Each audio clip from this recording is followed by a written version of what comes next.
Every 4 years, the world does something bizarre.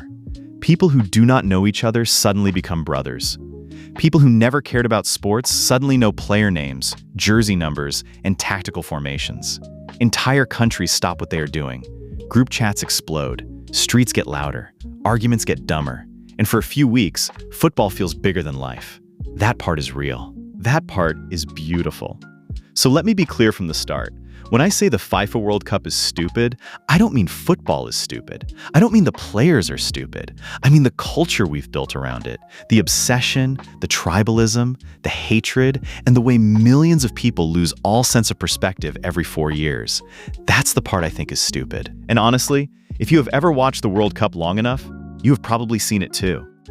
The celebration, the noise, the pride, the obsession, the fights, the money, the pressure. The weird part is that the deeper you go into the tournament, the less it starts feeling like sport, and the more it starts feeling like a machine. A machine built to move emotions, attention, money, and ego. And if you do not notice that, it can swallow the whole experience. So let us start with the part everyone defends first. Why do people love the World Cup so much? Because it does something rare. It gives you drama that feels bigger than the screen. It gives you underdog stories. It gives you heartbreak. It gives you last-minute miracles. It gives you moments that people remember for years. If your country wins, it feels like the universe just gave your life a soundtrack. If your country loses, it feels like someone kicked your chest in front of millions. That emotional power is exactly why the tournament works. You do not just watch it, you feel it. And that is the trap. Because once something makes you feel that strongly, you stop thinking clearly about it. You stop asking basic questions, like why tickets cost absurd amounts of money, why people are willing to drain their savings for one match, why a working person will struggle with real life all month and still convince themselves that this one game deserves a giant chunk of their money, time, and energy. That is where things start getting ridiculous. Not because you like football, because liking football is normal. Because the system around it has trained people to treat access like worship. And if you have ever looked at some of these ticket prices and thought, be serious, you are not alone. A lot of the frustration around the World Cup is not really about the sport itself. It is about who gets to enjoy it, and more importantly, who gets priced out of it. Regular fans are told football belongs to everyone. Then somehow the experience becomes so expensive that only the most committed, the wealthiest, or the luckiest can really be there in person. That is not a celebration of the game. That is a filter. And once you see that filter, it is hard to unsee it. But ticket prices are only the first layer. The deeper problem is what happens to people while they are watching. Think about the last time your team lost. Not just lost badly. You probably saw it happen in real time. And instead of people saying, okay, that was a rough one, the internet turned into a courtroom. Players got abused. Coaches got mocked. Fans turned on their own teams like they had been personally betrayed. That is when fandom turns into hypocrisy. Because real support is not just showing up when the scoreboard is pretty. Real support is being able to handle a bad day without acting like the world ended. If you only love your team when they are winning, you do not really love football. You love the feeling of being associated with success. That is a different thing. And it gets even uglier when the losses turn into personal attacks. You have seen this too. A player misses a chance and suddenly he becomes worthless to people who were praising him yesterday. One bad performance and everyone becomes a national expert with a keyboard. That is not passion. That is emotional immaturity in a jersey. The funny part is that the players are the ones who usually move on faster than the fans do. They lose, they win, they get paid, they go home. The world keeps screaming. The game ends. The paycheck arrives. Life continues. And yet people online will behave like a missed penalty personally ruined their bloodline. That is when you realize how little control most fans actually have over their own emotions. And that matters, because the World Cup does not just show you football. It shows you what happens when people turn sport into a proxy war for pride. Country versus country. Fan versus fan. Friend versus friend. Brother versus brother. All because someone kicked a ball slightly better than someone else on one specific day. Now, before someone gets mad, let me say this clearly. Competition is not the problem. Loving your country is not the problem. Caring about your team is not the problem. The problem starts when you stop treating the match like a match and start treating it like a life mission. Because once that happens, you stop being a fan and start becoming a hostage. And you can see that pressure everywhere. Some people do not even care about football, but they still get dragged into it. You know that feeling when everyone around you is talking about something and you feel weird for not caring? That is social pressure. It is subtle at first. Then it gets annoying. Then it gets exhausting.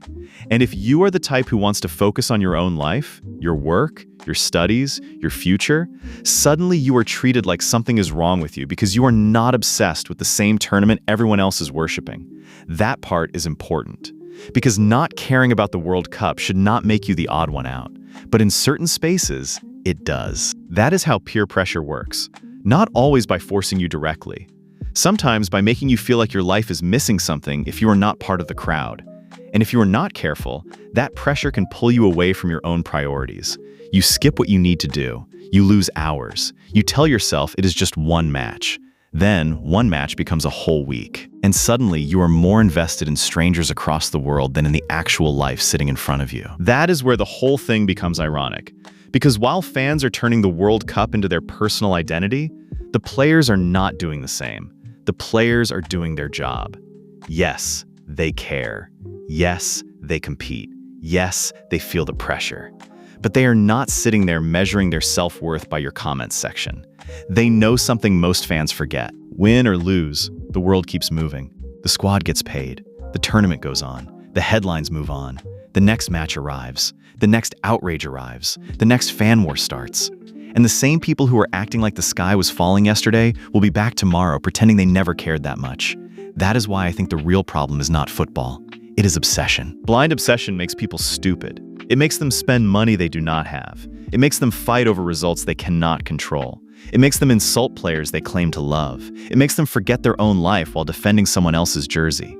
And once the tournament becomes that kind of emotional circus, you stop getting football and start getting chaos dressed up as passion. That is also why the business side matters so much. Because the more emotional the audience becomes, the easier it is to monetize them. More ads, more sponsorships, more pricing pressure, more spectacle, more commercial noise, more ways to stretch the event into something bigger, longer, and more profitable. And the problem is not that money exists. The problem is when money starts deciding what the event is allowed to become. Then the sport is no longer the center. The product is, the feeling is, the attention is, the brand is. At that point, even the matches can start feeling different, more controlled, more packaged, more curated for consumption than for culture. And if you have ever felt that some major tournaments are starting to feel less like football and more like a giant entertainment rollout, you are not imagining it. The atmosphere changes, the energy changes, the stakes get blurred, the game gets sold back to the audience in smaller and smaller pieces, and people still call it pure passion. That is the funniest part. Because the more corporate the thing becomes, the more emotional people get about defending it. It is like watching someone pay extra for a plastic version of something they already own in real life. But here is the major reveal. The World Cup is not stupid because people love it. It is not stupid because football matters. It is stupid when people stop knowing where the game ends and where their ego begins. That is the real line. Support your country. Celebrate the wins. Enjoy the drama. Respect the sport. Accept the losses. Do all of that. But do not let a tournament control your money, your mood, your friendships, or your schedule. Do not make football bigger than your own future. Do not become the kind of fan who can only be civil when the team is winning. Do not let peer pressure trick you into believing that every match is a moral obligation. It is not. It is a game. An important game to millions of people. Yes, a beautiful game, absolutely, but still a game. And once the final whistle blows, the world does not stop for your opinion. The players go home. The fans go home. The arguments continue for a while. Then the noise fades. And the only question left is this: did you enjoy football, or did football end up using you?